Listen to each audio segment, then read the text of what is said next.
Pemirsa, detik-detik taruna tingkat 1 STIP Putu Satria Ananta Rustika saat dievakuasi usai dianiaya seniornya TRS terekam CCTV.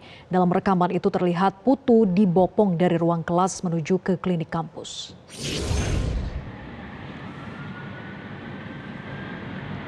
Dalam rekaman CCTV tampak korban dibopong dalam kondisi tidak sadarkan diri. Sebelumnya Putu dipukul 5 kali oleh seniornya di toilet kampus STIP hingga tersungkur. Putu sempat dibawa masuk ke ruang kelas untuk diberikan pertolongan oleh pelaku dan rekannya. Namun ternyata prosedurnya salah. Dari ruang kelas, Putu kemudian dibopong untuk dibawa ke klinik kampus. Pihak klinik memeriksa nadi korban dan sudah tidak berdenyut. Klinik memberi rujukan agar korban dibawa ke Rumah Sakit Tarumajaya Bekasi. Korban pun dinyatakan meninggal dunia.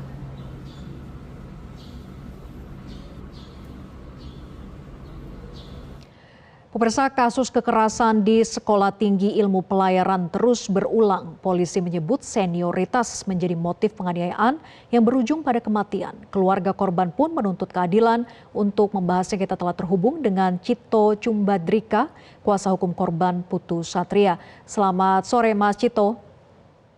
Selamat sore Mbak Vera. Oke Mas Cito, apa saja bukti yang dimiliki sehingga lantang bersuara bahwa pelaku pemukulan ini tidak hanya satu orang saja? Oke, baik. Di sini pun kami juga masih berasumsi ya Mbak ya, karena kita belum tahu kenyataannya bagaimana. Tapi memang yang menjadi pertanyaan dari kita semua itu adalah kita tidak mengetahui apa yang terjadi di dalam toilet. Karena disebutkan memang di dalam toilet tersebut ada 5 senior serta 5 junior. Dan itu menjadi tanda tanya, bukan hanya tanda tanya buat kami, tapi tanda tanya buat keluarga juga. Apakah ada hal-hal lain yang memang belum kita ketahui terkait dengan kejadian yang ada di dalam toilet tersebut?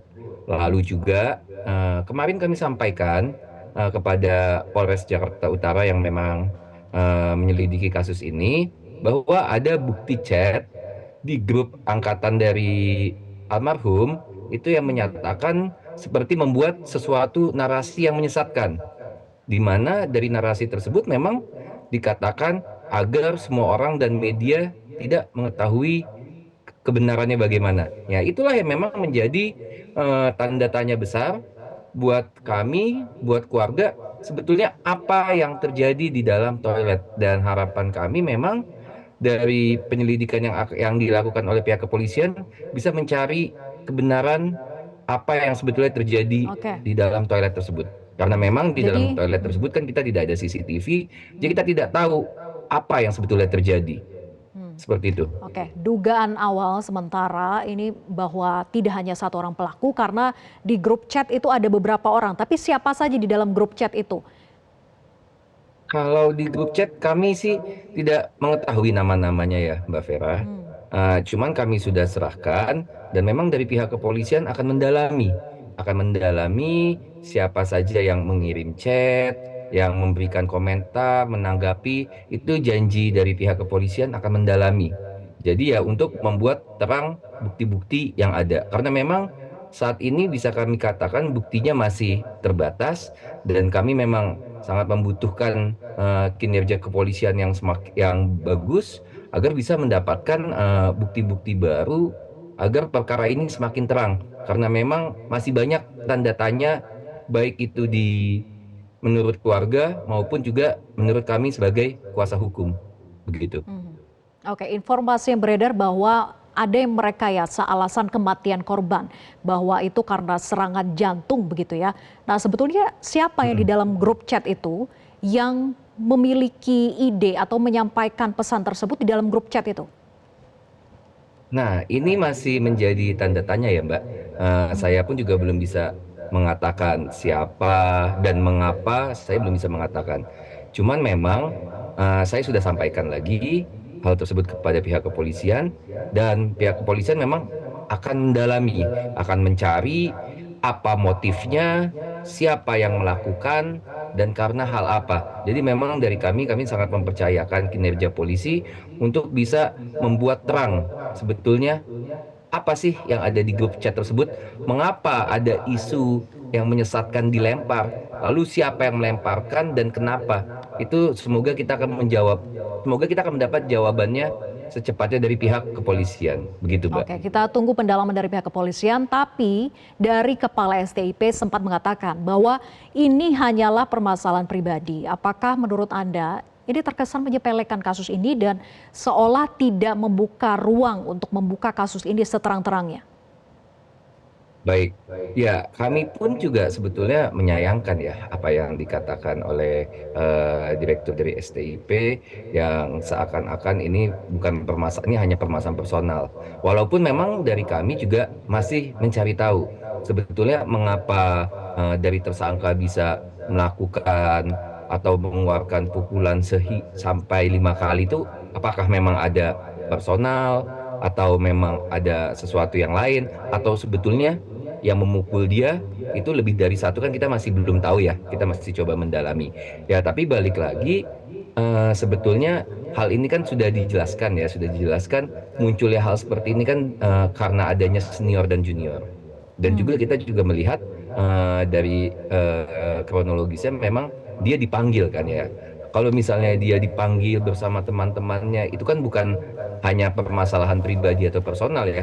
Pasti di situ yang memanggil adalah senior, dan junior tidak apa namanya, sebagai junior tidak mungkin untuk tidak datang ketika dipanggil senior. Dan ketika menerima pukulan pun junior pun juga tidak bisa melawan.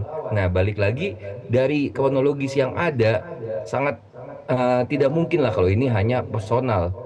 Jelas seperti yang diterangkan dari pihak kepolisian, ini adalah terkait dengan senior dan junior.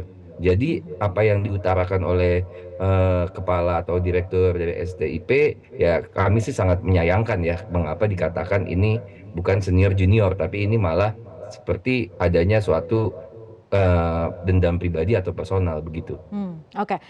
Kasus perpeloncoan senioritas di STIP ini kan setidaknya tercatat sejak 2018 sudah memakan 4 korban. Apakah menurut Anda ada upaya sebetulnya pembiaran dari pihak institusi, terlebih dianggap sebagai tradisi taruna saja, dan akankah sebetulnya kuasa hukum ini akan melaporkan pihak penanggung jawab institusi STIP juga?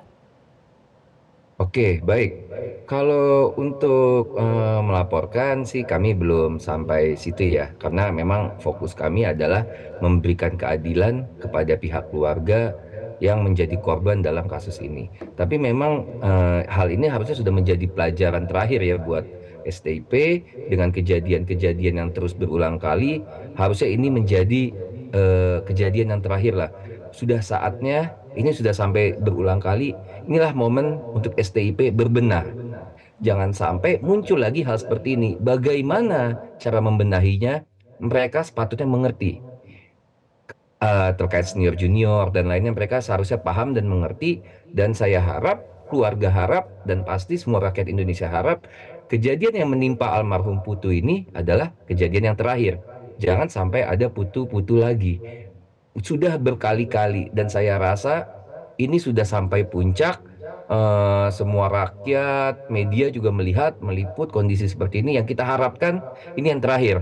Dan dari kejadian ini juga kami sangat harapkan korban pun juga bisa mendapatkan keadilan yang seadil-adilnya. Seperti itu. Iya. Baik, kita nantikan hasil pendalaman dari pihak kepolisian siapa-siapa saja yang terlibat dalam aksi pemukulan dan kekerasan itu, dan dari pihak institusi juga melakukan perbaikan seutuhnya agar tidak ada lagi perpeloncoan antara senioritas kepada junior. Terima kasih Mas Cito sudah bergabung sama kami di Metro hari ini. Selamat sore. Jelajahi cara baru mendapatkan informasi. Download Metro TV Extend sekarang.